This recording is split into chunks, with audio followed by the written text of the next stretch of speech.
Oh, look at this. Yes. This is what's going to get me picked off by a sniper, though, half a mile away. I've got my maps. Look at me, I'm waving a maps case about. Ah, yeah, there he is. We must get the fiend. No, Yeah, exactly. the German sniper in question is thinking those two can't possibly be officers. No, they're too rough. So, okay, so we need to fold this out, and then we can have a look at where Oh, we're my going to go. goodness. Look at So this. that is a facsimile of Stanley Christopherson's issue. Whoa. Yeah. Right. That's the thing. I tell you what, let's just move this in half. We only need this top bit. half. Only need this bit. Whoop.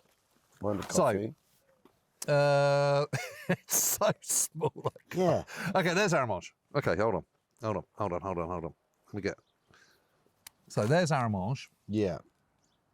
That's us here. Yes.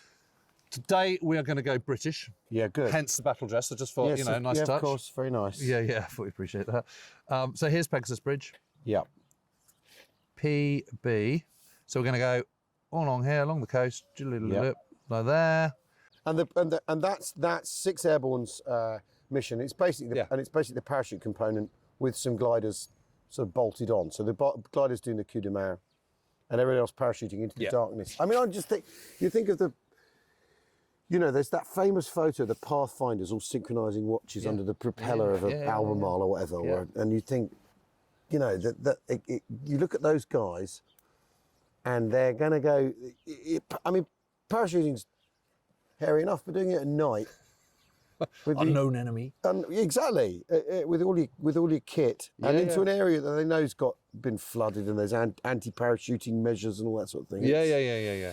Anyway, that's what we're going to do. So you hang on to that. Yeah. You're going to need that this week. Yeah. Okay. Oh, look at that! Very strong. Did it straight away.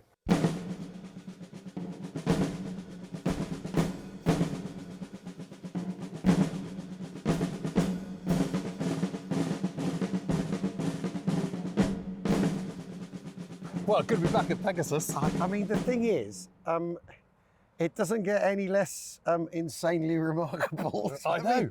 I mean, because this is it. This is glider Chalk 91. Chalk 91, So the first 92 and 93. And you can, that's 2 there, and through the trees you can see 3. Yeah. But this is, I mean, It's insane, isn't it? It's not brilliant. It's not actually spitting distance, but I reckon I could hawk one 47 up. yards. Yeah, I reckon 47 yards. I reckon I could make the bridge go patang if I hawked up a big enough globule from here.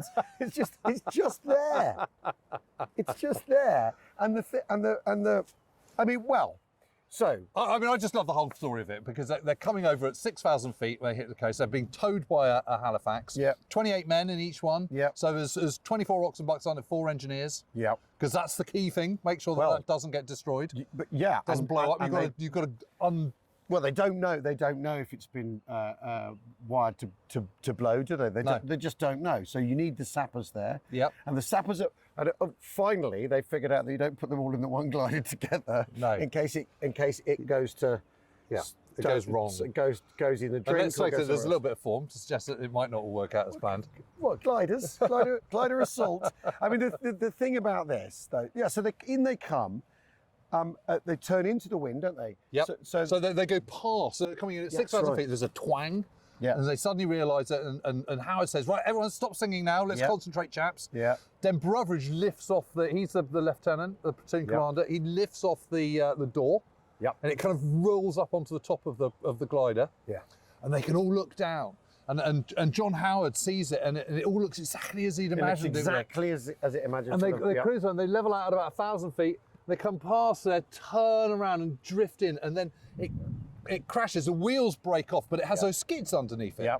So the wheels break off. They're all like this, aren't they? Yes, they're all doing that. Brace. Brace. They do have a seat belt. Yeah. But I mean, great. Yeah, good. Yeah. Okay, and airbags. But I think, what is amazing about it though is Howard has said it's Jim Woolwork and Bob Ainsworth are the pilots, and Howard has said to Woolwork the day before, he says to him, "Sir, where do you want me to land the glider?" He goes, "Well, put it on the wire there if you possibly could." And he says on reflection, he thinks he was being facetious. He was being, well, I'll stick it on the wire, whatever. Because then none of them think this is going to work. No. But he None does. of them. It just nudges the wire. He lands on the wire. And then off they go. Jump out. Well, the cockpit falls apart. Everyone's knocked out for a moment.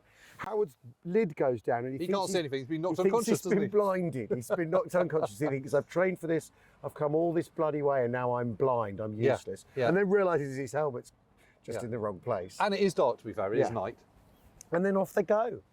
And up they run, past that party of school children. Yes. And, you know, because that's the thing about coming here now. There's only 11 There's only 11 defenders here. Yeah. They're all off battalions. Yeah. So they're kind of Russians and Czechs and Yeah. Poles and what have you. There's 11 of them. There's a platoon commander and 10 other men. Yeah. That's it. Yep. And they don't know what's hit them. Den Brotheridge is kind of coming, you know, running off. Yeah. Off Look he at, him, goes. look at him go. There he is. Carry on, Holland. Carry on. Very good. And that's literally it. That's it. Well, That's literally it. and then the sappers have to go underneath, and they find where the gears should be underneath the bridge. They don't know what it is. There's a box under the bridge. Yeah. That's where the gears because it's a lifting bridge. Yes. So it's a shipping canal. This, and the idea is that the bridge comes up, ship comes through, and they Whole find point. they find the box, and the sapper thinks, "What the hell's this?" And it's twins. It's a pair of twin sappers or brothers. No, that's on Horsa. Oh no, that's on Horsa, isn't it? Yeah, Cyril and Claude That's Larkin. right. Yeah, but the Larkins. That's right. But they find a Larkin by box. name, They Larkin find by a box, and the mechanism's been taken out. That's right. And the cogs are all stacked up. Yes, but you know, but you know why the demolitions aren't in place? Yeah.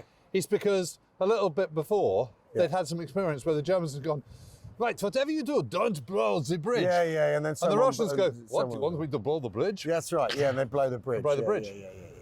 It's the exact opposite. So this time they just don't have the demolitions on it. They haven't done it. Yeah. Yeah. It's you're a bit puffed from that, from your exertions. Oh, just there. the adrenaline coursing through me. Kind of here.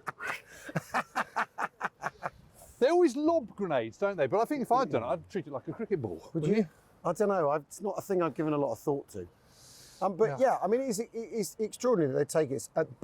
And then 20 minutes later, essentially, 7 paras start landing. Yes. On DZN, and they can see them. Yes. They can see the tracer going up. This is They a pine can coffin. Yeah, the pine wooden box. They can see the paras coming in and coming into land.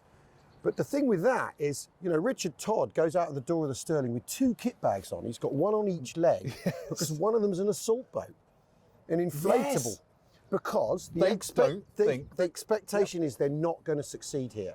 They think the bridge will be blown or the gliders will go to the wrong place, because up to this point, bridges have been blown and gliders have gone to the wrong place. And there are assault boats in the gliders as well. Yeah.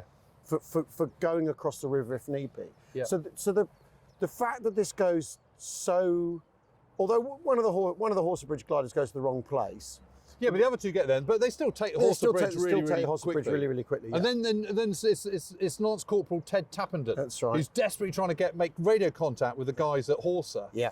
And he's going, Dog 4, ham and jam, Ham and jam. ham and jam, ham and jam. There's no Everyone- answer. And then he goes, ham and bloody jam. That's right. And eventually they get hold of them. It's all fine. But what's interesting about this though is if you take this, if you seize this, the Germans have got to go around Caen. So how important this is as an opening, moment, as an opening part of the D-Day plan, going exactly right. Yep. I mean, everything else that the Airborne do is then You've got to hold it though. you've got to hold it, which is what 7 Para 4, and then the Special Service Brigade later in the day, Yep. and the 13th, 18th Hussars who turn Yep. up. So you know. But Lovett and Co don't get here till 1 o'clock, 1:30, something like that. So they have some Accounts pretty... vary. Accounts vary, 2:30. Recollections vary. They vary. Well, because they're meant to all be on double British summertime, aren't they? But maybe they're not. And Yeah. people don't set their And the other watches thing right. is, you're just not looking at your watch all the time, No. are you? When you're seeing Being off Jerry, shot at, and you're being yeah. sniped at from the Chateau Benouville. Yes. Yep. Which is a maternity hospital. Yeah. Which is I mean, the idea that that's full of babies and there's a German on the top. Okay. Sorry, sir. Yeah. They have the bridge, mine here. This isn't the original No, bridge. the original This bridge is over It's there. over there, but it was an American bridge. So Is it? Yeah. So they had to talk to the engineering company that built the bridge. Is that so? Yeah. So there's all that going on in the background, and then of course, the other thing is they don't know the loading of the bridge. They don't know if it'll take a Sherman, for instance. Right. Right. I mean, it looks like it would. Well, what's a Sherman? 30 tons. Yes. So they need to know. So basically, on D-Day, the CRE of 6th Airborne Division, Commander Royal Engineers, he has a look at it and thinks, well, you know, we know they've been putting Mark IVs backwards and forwards across it. Yep. The Mark IV's 25 tons. Yep. So they're thinking, probably good for Sherman. Yeah. And when the 13th, 18th... Only another 5 tons? Exactly, only another 5 tons. So when the 13th, 18th Hussars get here, he goes, all right, look, I think it's fine. Yeah. But he gets on the tank and goes across with them. On the first tank, goes across with them. Like to say, if you go in the drink, I'm coming with you. Nice touch. As he should do. As he should do. It's just doing his job. But because that's what it's, you know, that needs to be right as well. Yeah. As well as it not being demolished, it's got to be serviceable. Yep. But it's interesting here because they take out the 11 people here, no problem at all. They've secured it really quickly, but they have no idea what's going to come. No. What counterattack there's going to be. No. They've got it. They've got to hold it. Holding it is a totally different kettle of fish. Yep. Little bit after midnight, about 1:30, Hauptmann Schmidt turns up, who's the commander of his position. They shoot him up and his Merc swerves off into a ditch. He's still wounded. He goes, "You've got to kill me. You've got to kill me." The dishonour of being. Yeah. So they give him a shot of morphine to shut him up because he just won't stop talking. Take him prisoner, and that's, you know, for him the war is over. And he's got sort of ladies' lingerie on the back seat because he's been having kind of God, I love French language lessons. The thing is, this all just sounds like fiction. This just sounds like a low. It's a low, isn't it? Exactly. Well, but also like landing the gliders where they do. Yeah. You know, the whole Hauptmann thing. Schmidt, he's called Schmidt. Yeah. He's got French lingerie on the back seat, and he's got a Merc. And the men here, talk about cliches. They think that gliders crashing is the sound of bombers. Yeah. Bits of bomber or whatever. Yeah. Because there's always a bomber stream over here. Yeah. Always. So you know, whatever. Yeah. I mean, they're not doing their job very well here. Let's be honest now. Well, let's say that, you know, motivation's not high, morale's not brilliant, method dodgy. But so and then Café Gondry, which is over there, is the first liberated building in France. Yeah, 12:30. TM. Or 11:30 if you're French. And Monsieur Gondry, Georges Gondry, had worked for Lloyd's Bank in Paris. Is that so? For 12 years. So Okay. spoke English. Huh. So Useful. what happens is, lots of, you know, Paris go across. Well, Paris go across. They bang on the door. Vous civil, one of them's going. Vous civil, and he says, he thinks, I don't know who these guys are, because he doesn't know who they are. No.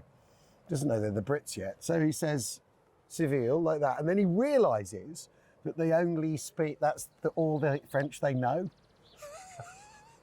Well, they're English, aren't they? Well, yeah, that's what they've been told to ask as well. Because there's the problem. They have to go. So they go door knocking. They're going door knocking around here. Bonjour, les Allemands, like that. And you know, and running into the locals for the first time. So you've got those first encounters. Yes. Between Allied soldiers and the locals, which is, you know, another part of the part of the story. Yes. So. And he's got his 90 bottles of champagne, which he's hidden.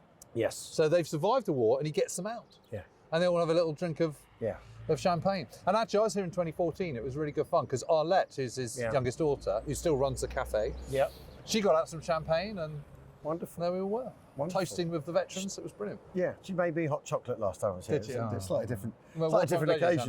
Well, it's you were at 11:30, no, it's in the afternoon. Okay, well, that's fair enough. But so Schmidt's shot up, but then the Germans, if the British know the value of this. Well, they're on exercise, aren't they? Half of 21st Panzer Division is on exercise. And they're down here, and the problem is they're on an exercise without live ammunition. Yeah. So they turned down this road from Benouville. And Wagger Thornton, Sergeant Wagger Thornton, who's actually come down at Horsa Bridge, runs up, and he's got the pier, and off he goes. Well, knocks the first tank out. And, destroys an armoured vehicle. An armoured vehicle. There's this debate as to... Was it a Panzer IV? Was it something else? Half track, no one knows. No one's sure quite. Okay, but it goes up in flames. Yes. And it's very much... And the other one reverses. The other one thinks that Sod this for a game. Maybe not. Yeah. Not tonight, Josephine, and buggers off. Yes. And that sort of sets the mark for, you know, the Germans have a feeling that there's anti-tank weapons here, so it's going to be more difficult than perhaps it ought to be. Well, they've got a pier. They've got a pier, yeah. Perfect, So, but now it's wait for perfectly good bit of kit. 7th Para to come, battalion to come down. That's Richard Todd, Yeah. the film star. He's literally the first in his stick to come out. Yeah. So apart from the independent, And he's going out, 22nd independent and parachute the company. Sterling, you jump out of a hole in the floor, Okay. and he's got, like I said earlier, he's got the 2 kit bags. He's got a boat. And he burns he's his got- hand, doesn't he? That's right. Yeah. On the and, rope. and there's nothing to hold on to. Yes. And so he's standing at the door waiting. I mean, just in the middle of the night. Oh, my It's God. all so. And yeah. So they then turn. It is up. no wonder that he played Guy Gibson with such a stiff chin. Yeah. He's done that. Yeah. He's done that. I mean, he's nails. And they get here, Yeah. and the Oxford Bucks men essentially go into the reserve after that. But Yes. the But fighting. the fighting's all here is down here. Yeah, it's because incredibly Richard sticky. Todd goes down over there. Yes, He's he like a does. mile down that way. Yeah. Or half a mile. An A company of 7 Para have a very, very tough time down there. Down there, don't they? And then Yeah, the boats, the boats turn up. The German boats turn up, and they Yes, shoot these them up. German boats flee. Yeah. Flee the invasion force, come down the river, come down the canal, fleeing the invasion force. But yes, A company, but by the end of the day, there's only 10 of them left down there. Yeah. They have a very, These are very pro- hard time. Well, in a minute we're going to go to Ronville Church. Yeah. And you'll see how hard a time they Yeah. have because they're all lying there still. Yeah. Oh, should we go to the cafe? Let's go to the cafe. Nice. Yeah. Champagne, please. I love it in here. Yeah, it's fun.